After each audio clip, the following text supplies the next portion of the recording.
it works, right? So our first really steamy hot day was the first day in full pads. Talked to our guys just about what that meant before today. To come out here and have it be this hot was actually a blessing for all of us. Thought our guys really handled it well. Came out of it pretty injury-free.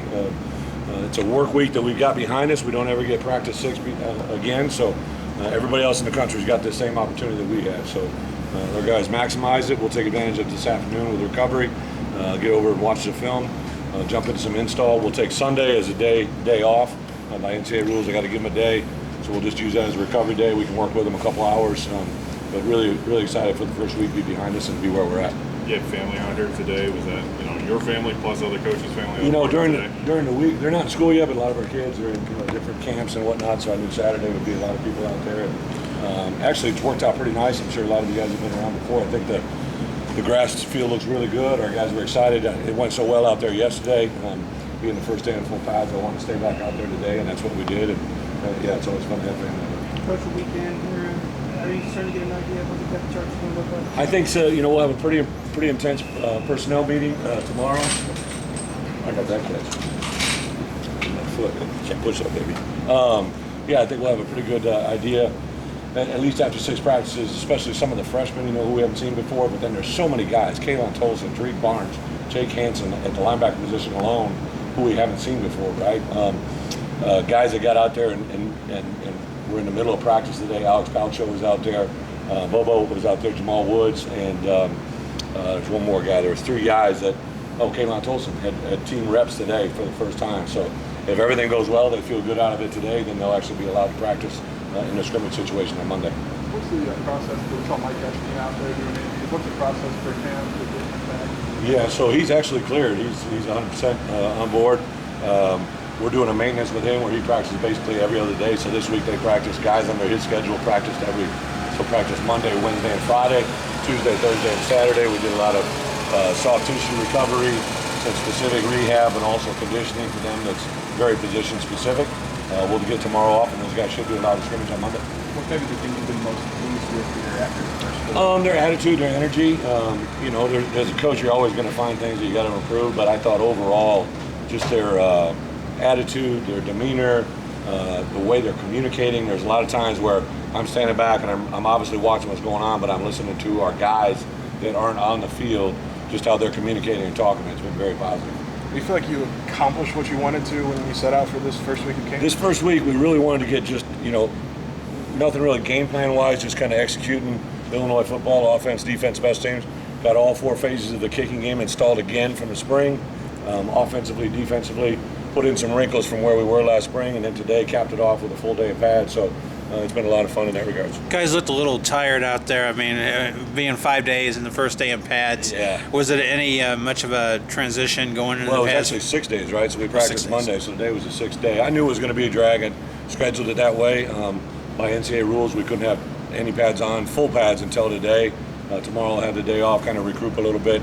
The intention is to scrimmage Monday unless there's something dramatic happens that I want to move it to Tuesday, but I think for the most part we'll stay on track and very, very happy with where they're at. You've seen some position switches obviously from the spring to that. Do you think you're about at the place where you're done, or do you evaluate after the first game? I think we'll add maybe 1 to 2 more players on our roster that aren't here yet, there's always the opportunity. We'll kind of sit down and evaluate tomorrow on Sunday our current roster, see if there's some guys that maybe help us in other positions. Maybe it won't be as dramatic, but maybe we want to use Max Rosenthal at a certain spot at the Y or the U. Maybe we want to use Casey Washington as a certain level as a wide receiver, Isaiah at a certain slot, get a little bit more position specific as we focus in. But there's some good competition. Competition brings the best out of people, and I think our guys have done a good job of that. Brandon looks like the starting quarterback. Backing him up, what's the rotation? Everybody's competing. There's a depth chart because we had to start the week. BP's obviously got us a really good chance to be successful if we play the game tomorrow. Like I saw TP said the other day, we'd probably be the first guy in the game, but not really worried about depth chart. We're worried about execution. We're worried about how guys play. We'll worry about depth chart about 10 days out from the open. When you mentioned maybe adding a couple guys to the roster, is that a freshman, a transfer, a walk-on, some combination of that? Wait and see. The one thing that I've been very happy with is to get our roster to 120. It's just quickly how things can change. Obviously, Jordan gets hurt, right? So now all of a sudden if we came in at 120, now we're down to 119. I've had a couple guys get some injuries that might be out significant time, especially some non-scholarship players, and all of a sudden that's going to take effect on your whole number. So we weren't at max 120, but that's where I want to get to. What do you want to take away from just getting in pads? I know obviously it's hot and things like, but guys are always excited to put them on and I guess get a little closer to football. Yeah, I made the comment on Wednesday when we went to half pack, today when we went full pads. It shouldn't be, oh, we got full pads today. It should be, oh, we got full pads today, right? It's the outlook, it's the idea, the anticipation, and I think our guys have bought into that 100 times over. The last 4 periods of practice today were probably the most intense. I couldn't be more excited about just how they're handling that aspect, right? Like, it's full pads, it's a chance to play big boy football, and I think they rose up to the challenge.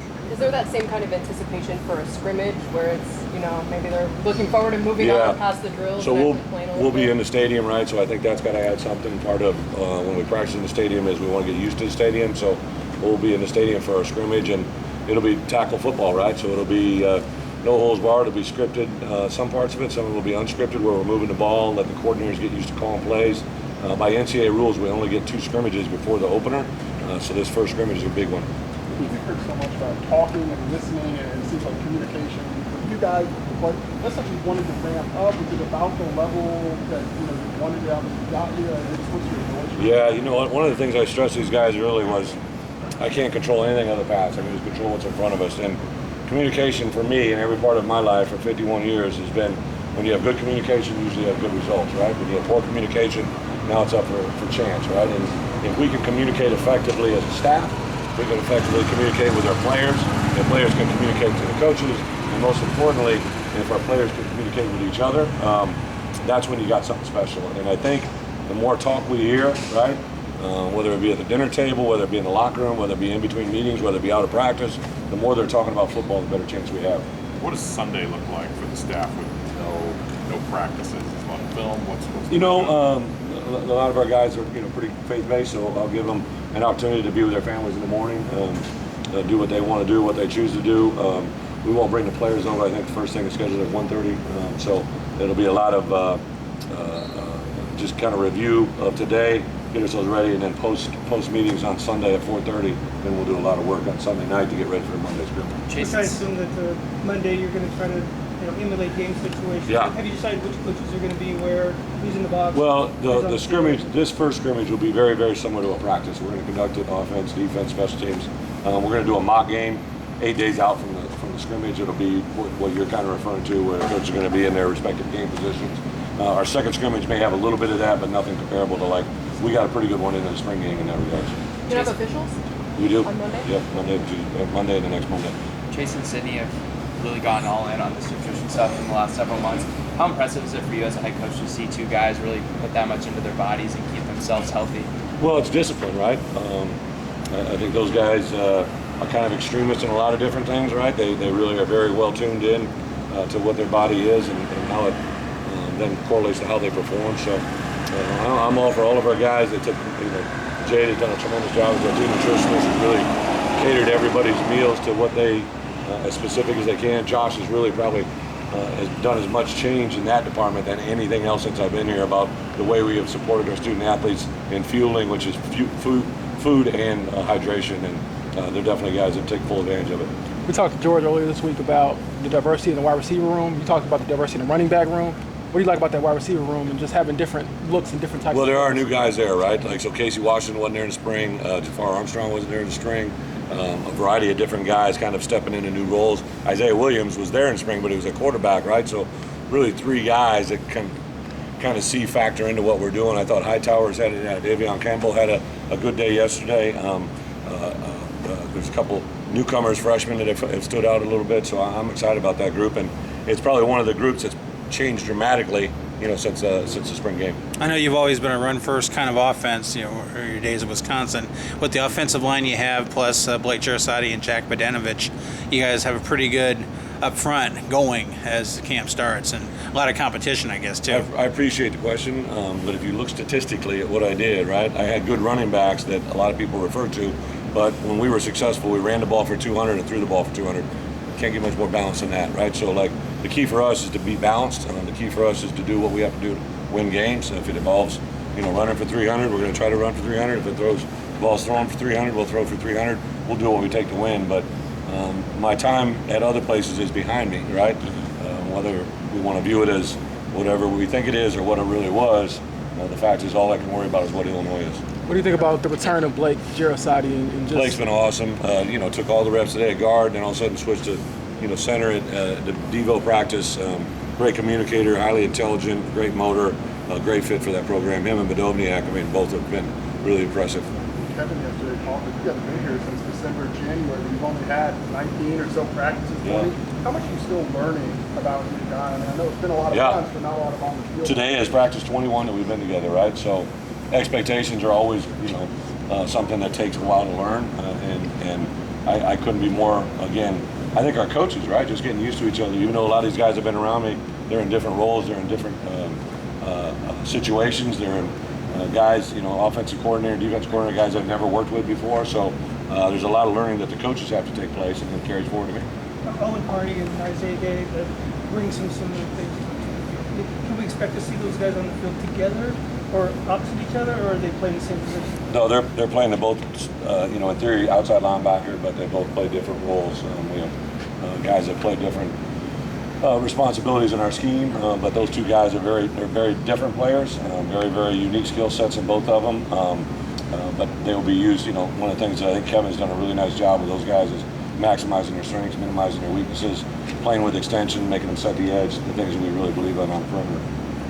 Last question here, guys. I saw a picture of maybe the high school coaches Hall of Fame thing coming back up. Oh, yeah. What does that mean to you? Why is that important to you to maybe bring back? Well, from our opening press conference to where we are today, there's been nobody more important than our Illinois high school football players, coaches, programs.